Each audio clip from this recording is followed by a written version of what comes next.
Welcome to the Michigan Golfer Show. Join us each week as we explore the people, the places, and the events that shape our great game. Brown Michigan Golfer News. We are here at the Michigan Golf Business Conference with a lot of golf course owners here and other people involved in the industry. We are here with Stu Healey, who is the CEO, owner of Handicomp, and you received a distinguished award. What is it again, Stu? It's the Lyle Leak Distinguished Service Award, been handed out by the MGCA for 30 years now or so. So, yeah, very pleased, very honored to have received the award. So how does it feel to receive that award? It's pretty special, isn't it, Stu? Well, an industry award, one, you got to do something, I guess, to get it, but two, you got to hang around a little while. So, you know, I guess longevity plays in a little bit. Been around. My parents actually started Handicomp back in 1968. So we're what? That'll make 57 years next year, and I actually started working for my parents in 73. Wonderful. So that's 50 years ago, to age myself here for the crowd. But so yeah, and we've been working with golf clubs in Michigan that whole time. So some of the people here I've known not just for years but for decades, and have also worked with the MGCA on some projects, most notably the Michigan Golf League Championship for 15 years that we collaborated on and put together. So I think those things, you know, gave the idea to people to say, hey, maybe he might be worthy of this award. I don't know how to say it otherwise, but well, congratulations. I think it's pretty cool. And Stu, we're going to talk a little bit about Handicomp, and I understand there's kind of a buzz here about AI at the conference, right? Yeah, it's a couple of years ago. One of the byproducts of all this league services in these leagues and league golfers we have in our system is we get all these league scores, hole by hole. Great set of data from a variety of golfers with different handicaps and different courses and et cetera. And when AI came in, when ChatGPT kicked in, and everybody started going, ooh, wow, look at this. And what does that mean again? Well, ChatGPT is it's basically an online AI. You can have a conversation with it, essentially. But it got me looking into it a little bit more and getting deeper into what's called machine learning. We put this, we turned this data over to machine learning, and what it did, we basically asked it to predict scores for us. So if you've got a set of scores, we can take your data and we can very accurately predict the next score you're going to shoot, which is a whole different thing. Nobody's got something like this. And so that, in concert with all the buzz going on with AI here in the conference and stuff, we think that we're going to get a nice little kick out of that and stuff. And for me, you know, a couple of years ago, I'm going, okay, what's next here, you know, that sort of thing. And the whole AI thing kind of rejuvenated me a little bit, because I'm going, I can't miss this wave. But, you know, you go way back 50 years ago, and you think of the technology at golf courses, it might have been the telephone system. Sure. It might have been it. Today, everything. You can't move without, you know, something being, you know, a product of tech or integrated with tech or all those things they have that you can calculate your scores while you're on the course, and right, all kinds of programs. Real time and instant, you know, tech gratification, as it were, and stuff. So it's an interesting dynamic, because tech isn't waiting. Tech's just going to move along, and AI doesn't care. AI is just going to push forward. But you look at the golf course owners and managers and PGA professionals and stuff, and it's a little bit, you know, I've always said that golf, you know, at that level, don't want to get myself in trouble, but is maybe one of the slowest industries to automate outside of maybe the church industry. But it's, you know, whether it's kicking or screaming, and I have some experience with that, because I computerized some of these guys back in the 1980s when I had to force their hands on the keyboard and say, it's not going to blow up, you know. But, you know, with that being said, they're starting to adapt. They're starting to understand, and it's going to be scary to kind of see what happens over the upcoming next few years with this big thing, mostly because of the unknown aspect of it. Well, Stu, let's rewind a little bit. So, how like from a golfer standpoint, I get my handicap through Jen, and so in terms of the AI, what does that mean? Like when I possibly go compete or somebody asks for my handicap or index? Yeah, we're not really looking at that market because there's, just look at numbers, there's 15 million core golfers, something like that. There's only 3 million that carry a World Handicap System index, and, and that is mostly in the private club side, and for those who are competitive in, say, the state amateur events or the country club events, that sort of thing. The league side of the equation, they don't want anything to do with it because they don't want scores shot outside league play to count inside their league. So they have total their own handicaps and stuff. Right. What we're doing is we're saying we're not interested in the handicap because, quite honestly, when you're doing an AI score prediction, a handicap is just a piece of data that gets in the way of getting to what you want to do, what you want, which is how are you going to play on this course? What are you going to shoot? So we go right from score data to predicted score. And if somebody wants to know their handicap, well, we can reverse engineer that for them, sort of thing.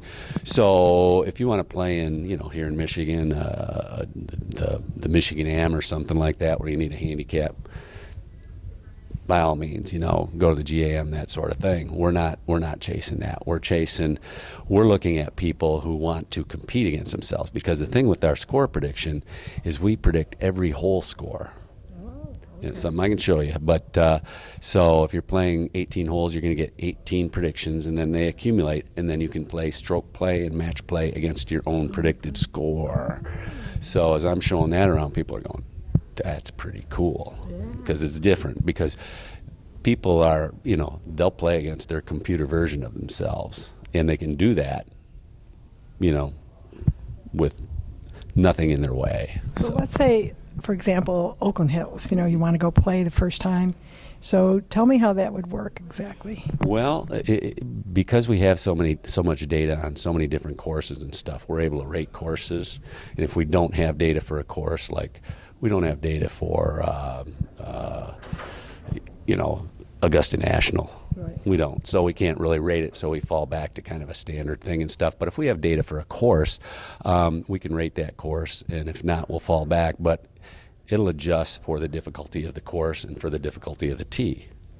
And so if you go play Oakland Hills South, it's going to be a little bit different result for you than it would be if you played Rolling Hills, par 3 course kind of thing. So that the system adapts to that. And it also has to adapt to the type of golfer we have. With leagues, we get ladies leagues where, there are ladies who shoot in the 60s all the time. So if you think about it, they've got a 40 or 50, 18-hole handicap. Well, you got to have that data for the model to work and stuff, and we can have that. So we could have that lady compete against a scratch golfer, who plays, even though she's not going to play Oakland Hills South because she's not going to be able to carry something, Right, but right.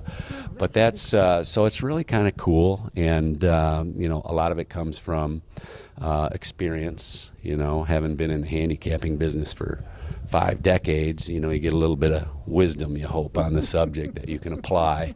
So we're trying to take advantage of that. And that's, we've been to this conference years and years and years, but this one was fun because we finally have what we'll call a business to consumer product, and not always just a business to business, not just business to association or business to course or business to league, business to pro.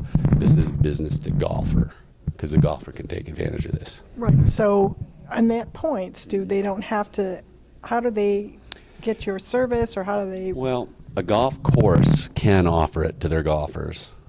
They can turn it on for all their league players. They can turn it on for their non-league players, and just make it, so they can get these golfers under their umbrella, that sort of thing. It's part of belonging, why people want to be part of a course.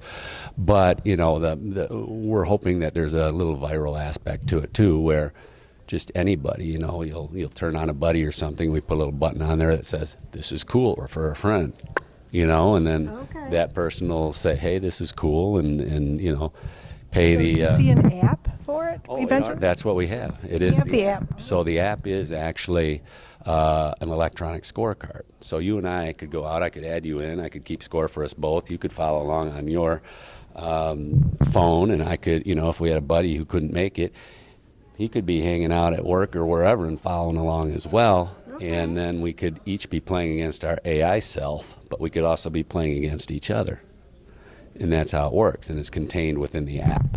So, wow, that's very cool. You're way ahead of the game, Stu. I'm impressed. well, for how long? Anyway, so again, now a golfer today, or if they want to get into this program, how would they do it? Really, they get once they go to our websites, that'll direct them, that sort of thing, and they can, QR code, download the app and sign up right on the app and get a little free trial. And if they want to pay, we've got a first-year discount, and we're going to try and keep it pretty inexpensive for people, because the idea is quantity and quality, and don't try and take the market right out of the gate for any dollar you can get. I should rephrase that in a sense. We have a pretty fair number of golfers who are league golfers, and even outside league golfers through our tournaments and handicaps that use our systems already, and we want to empower them and use them as kind of the primer to then reach out to a broader audience. So we don't have to start from scratch, which is cool. And we're already running this, and what's fascinating is I'm thinking, okay, people are going to use this as a scorecard and all this for 3 or 4 foursomes, that sort of thing, in the T groups. But we're actually seeing a lot of ladies doing this individually and keeping score for themselves and not quite figuring out. I haven't figured that one out yet. And this is more in the southern, in California and down south and that kind of stuff. So there's a lot to learn why people do what they do. And, if the ladies really like to play against themselves on a scorecard, I think that's just going to be cool. So I got. Well, golfers are an interesting breed, and they're kind of geeky. Yeah, they are, and tech is where it's at everywhere now. So circling back to the award, as I'll mention tonight, I think I'm the first technologist, pure technologist to win an award like this. Oh, that's even more cool. The reason is technology cycles are so fast, and it's hard for a technologist to have longevity. And that's probably the thing that I would say we're most proud of at Handicomp and stuff. Because, and again, something else I'll mention tonight, Handicomp, my parents founded it in '68. There was a guy, he was actually one of the keynote speakers for this group a few years ago, but he did an article. He was tasked to do an article and research how long technology companies, golf software technology companies, have been around. Well, we started in '68. We are the oldest golf software technology company still in business by 23 years. The next closest is Jonas, which started in 1991, and even USGA Gin was 13 years behind us. So that's kind of a fun little. That's a great statistic and quite impressive. Well, it